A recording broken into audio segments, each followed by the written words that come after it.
నెల్లూరు నగరంలోని స్థానిక పురమందిరంలో human rights protection committee ఆధ్వర్యంలో అవగాహన సదస్సు కార్యక్రమాన్ని గురువారం నిర్వహించారు.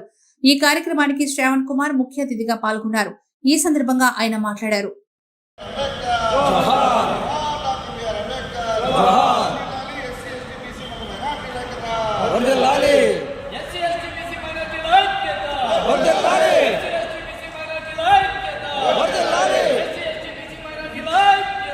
మంచి చెప్పడానికి ప్రయత్నం చేసినటువంటి కమిటీ సభ్యులందరికీ హృదయపూర్వకంగా కృతజ్ఞతలు తెలియజేస్తున్నా.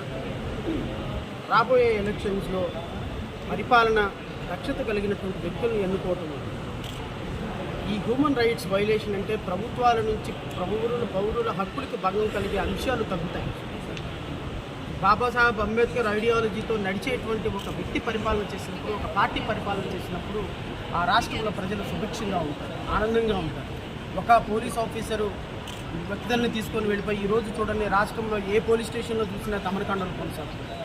సో హ్యూమన్ రైట్స్ వైలేషన్ జరగడానికి ప్రధాన కారణం ప్రభుత్వాలు, ఆ ప్రభుత్వాలు అవలంబిస్తున్న విధానాలు, ఆ ప్రభుత్వ ఐడియాలజీని మోస్తున్నటువంటి పోలీస్ ఆఫీసర్, తహసీల్దార్, ఎంఆర్ఓ, కలెక్టర్. సో ఇలాంటివన్నీ ఒక స్ట్రీమ్ లైన్ అయ్యి ప్రతి పౌరుడు తనకు హక్కుగా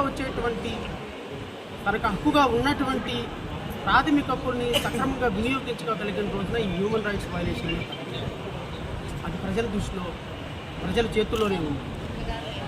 మహనీయుడు డాక్టర్ బిఆర్ అంబేద్కర్ ఇచ్చిన ఓటు హక్కుని నిజాయితీగా, నిష్పక్షపాతంగా, డబ్బులు కమ్ముడుపోకుండా ఏ రోజైతే మన మనసుకు నచ్చినటువంటి నాయకుడికి వేయగలుగుతారో ఆ రోజు నిజమైన ప్రజాస్వామ్యం వస్తుంది అని ఈరోజు వక్తలందరూ కూడా వక్కానిచ్చారు.